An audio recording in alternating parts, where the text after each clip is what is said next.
on this computer. Hi, and welcome to our TEL 703 Leadership Challenge #1 Fishbowl discussion. My name is Kelly McNeil, and I am a Curriculum Program Manager at Arizona State University, and I'm joined here with my group. Pass it off to Melissa.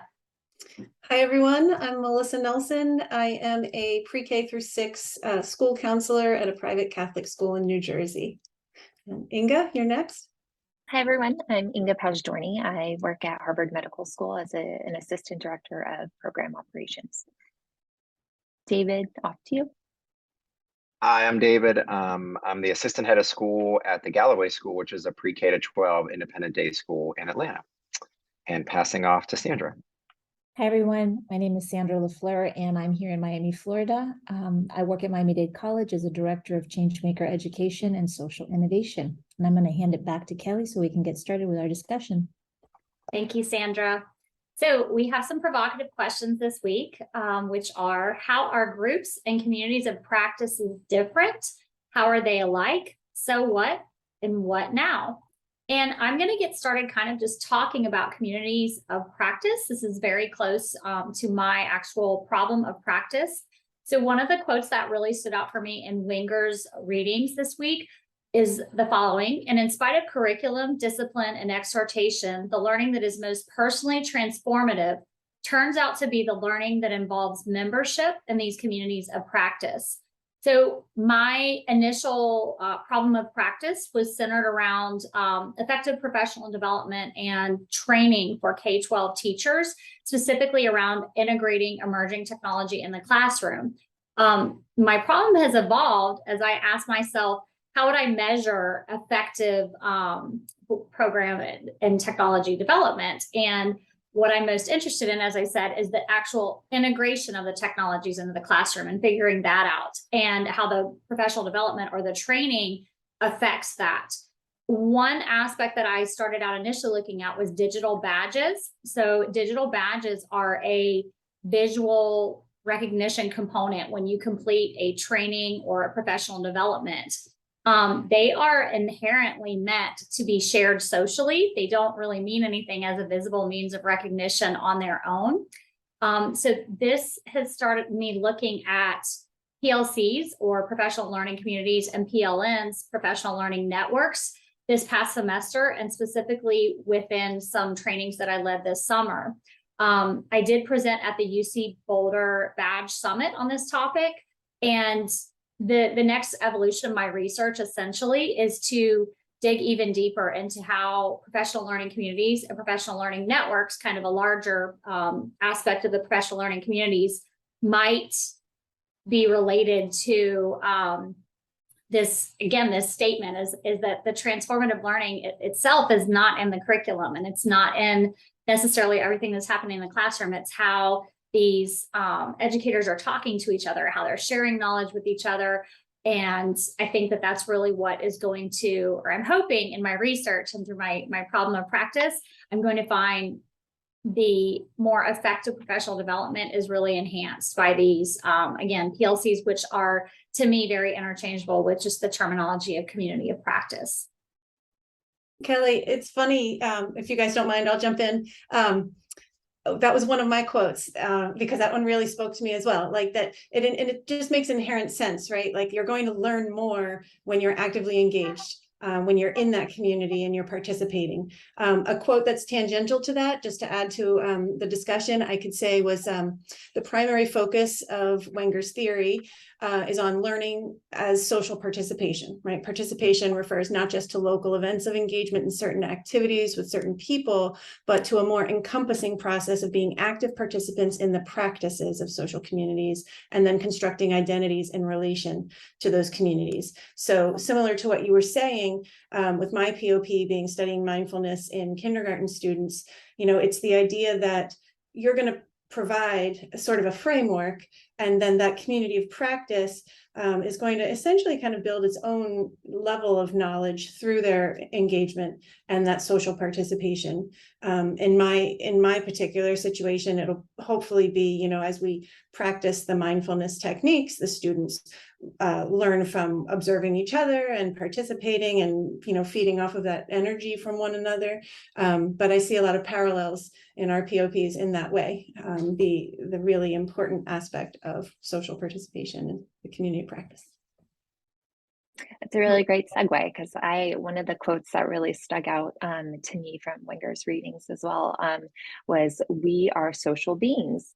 Far from being trivially true, this fact is a central aspect of learning." And that really stuck out to me. So I'm hoping to focus on faculty mental health within my institution. And so social learning theory and observations are what initially led me to my problem of practice. And I observed faculty that I work with on a regular basis really struggle with mental health, especially at the start of the COVID-19 pandemic. And learning that many of the faculty who work within my institution did not take advantage of the resources that are provided to them. And there are many, many resources that the school provides. It really left me curious as to what could be done about it. And so far in my journey, the more that I share with people what I'm studying, what I'm hoping to accomplish, I've met several colleagues who were wondering the same thing. Why are there so many resources, and why aren't faculty taking advantage of them? And so I've really found my community of practice just by being social, by sharing what I'm doing with people. And so the social aspect of learning, I really think is going to be such an essential component to hopefully finding some type of resolution to my problem practice. Yeah, going off of kind of what you said, Inga, he has a quote that says, "We all have our own theories and ways of understanding the world, and our communities of practice are places where we develop, negotiate, and share them." And I think at Galloway, we're actually in that point where Kelly is, where we've talked about digital badging, and we're creating, we've done PLCs. We're starting a group called a faculty inquiry group, which is going to be kind of a community of practice. But one of the things I found kind of wanting in the reading was he never really mentioned culture and how culture plays a role. He talked a little bit about in groups and out groups and how that can play, but I think about my role in a community of practice. How do we look at the role of culture in terms of people feeling safe to actually be able to be their authentic selves and have their views challenged? Because I think that, for example, our school culture is really strong, and I feel that some people who feel they're in the out group are going to struggle with being able to be authentic or to be open about something that they might aren't 100% sure about. So I'd be curious what you all think. I'm going to jump in and sort of add a little bit to Melissa. Your quote, the second quote that you used, was one of my favorite quotes from Wenger as well, which had to do with social participation as the foundation of Wenger's theory of learning. And I have to say that I've seen lots of different communities of practice in action, and they're not all very successful. And it's a question of what does it take, to David's point, for a community of practice to sort of be optimized. Interesting, when I was listening to you all, I was thinking, oh my God, wait, I realized that when I was thinking about this question, for me, the answer is, simply identity and action are what make communities of practice, right? Which is that quote on page 4 that Melissa mentioned. I wrote action and form of belonging, which is identity and doing. So you belong to a group, and with that group, you're engaging and making meaning of the world and of things around you. My POP focuses on community college students' rate of persistence and retention overall, so early college success. And I believe that this first year experience course that we have, particularly at our school at Miami-Dade College, could definitely be improved, because it's typically just like one of those typical student learning skills, like this is where the library is, this is what we do, this is time management, this is that.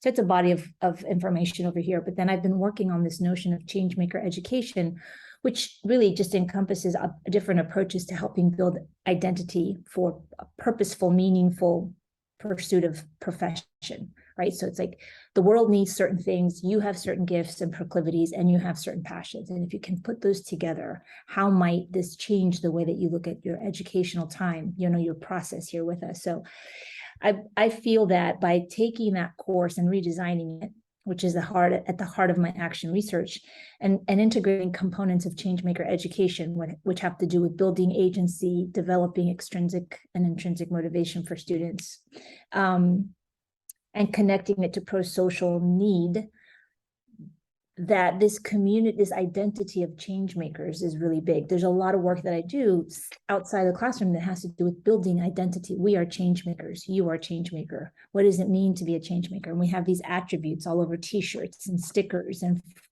posters and anything that I can stick these 4 attributes on to try to help students recognize that identity, like that is who I am. And then how does it translate into the way I'm going to learn, which is, I don't know, I'm hoping that's the kind of connection I can make in designing this special course. But I also know faculty, I have a community of practice for faculty, and that's just not going anywhere. And I'm really interested as to why. And I think, David, your comment about culture, in this case, the culture, the broader culture of the college and how it supports or doesn't support those communities of practice within, right? Because an organization can have many communities of practice inside. Maybe that's one of the elements of why a community of practice inside an organization that doesn't seem very dedicated to progressive learning for itself, that kind of might be contradictory. I don't know if that's the right word. Anyways, some thoughts. Sandra, that makes a lot of sense. I was just going to say, connecting, you were talking about David's research, and one of the, prior to this, we had at least shared our quotes with each other a little bit, some of our thoughts. And I remember one of the quotes I think you chose, David, was about how learning can be resisted, right? And how, or maybe that was another discussion, but either way, it's relevant now in that that's a big factor too, right? Like that learning can be resisted. And I think that has very much to do with your point, Sandra, about culture and getting that culture where you can build within your community of practice that psychological safety to be able to really take it to the next level. And Inga, it really relates to your POP as well, right? Getting past those stigmas, getting past that fear, and being able to really be vulnerable to admit mistakes and also be open to learning things that might have previously caused you dissonance, right? That's where that real growth is going to happen. So it was just another thought I had listening to all of you. Sort of share your thoughts. That was one of my, Melissa, that was actually one of my other quotes that I pulled out previously about the being resistant to learning, was how I interpreted that quote. And it actually had to do with, I have to pull the quote out because it was really good. And it was in the Alexander et al. Article was where I saw that one. And it was, I saw it as, it was like socially why you would not want to learn something. And it was like, sometimes you just don't want to know. And I'm in this place at work where I sometimes just know too much and I don't like that. And you sometimes have those conversations where you hear something and it's like, well, I don't really want to know. And to me, that was how I interpreted that. To your point about culture and just like in general, like the overall for me of going across all these different articles and how the professor pointed out these different backgrounds.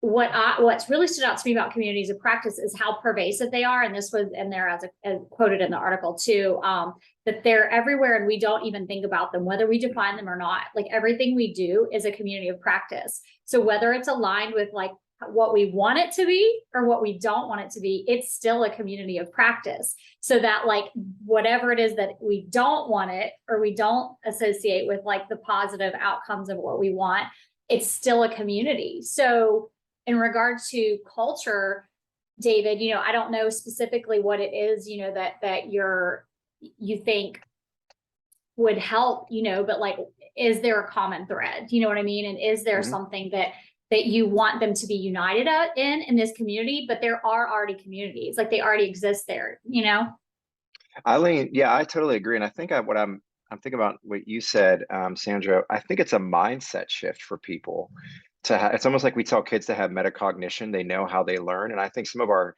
in my educational institution, I've seen people who don't think about having a mind shift of leaning in if they're wrong or they're not sure, instead of digging their heels in. And I think, how do we change that culture to be open to? I'll give you a quick example. I had a colleague who's a pure constructionist in education. That's fine.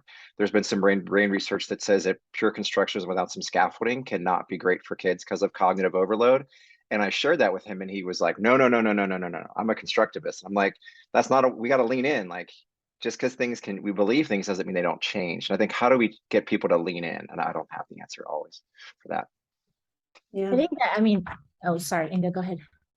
No, go ahead. Oh, I just like the meta message here, right? We're talking about we're talking about learning with with teaching professionals, right? Or educators. Mhm. And that we're almost very fixed as educators in our ways of thinking about how teaching happens and how learning happens. And I think just for me, the meta takeaway from this week is like, wow, I don't, like I mentioned to Kelly earlier, I don't have my graduate degrees in education. So I have never studied formally the learning of learning.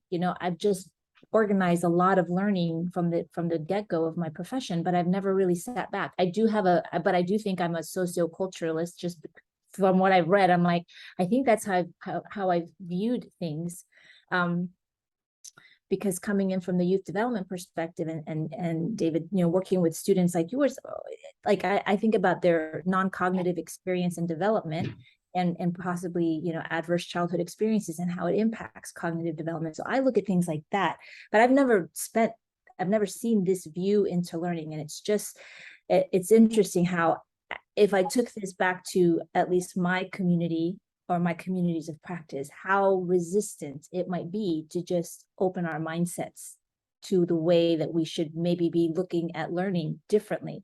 Because I think our whole it's not to go there, but the whole education system is really, it's rooted wrong, and it's not leveraging or optimizing the developmental stages that students are going through, from particularly K through 12. But also I see it in college. I see it at least in the community college. So Yeah. Where we are with time, so we are at time. So that was a fantastic first discussion, and we'll just kind of wave goodbye to everybody and see you next time. Thank you, everybody. Bye. Thanks, Thank you.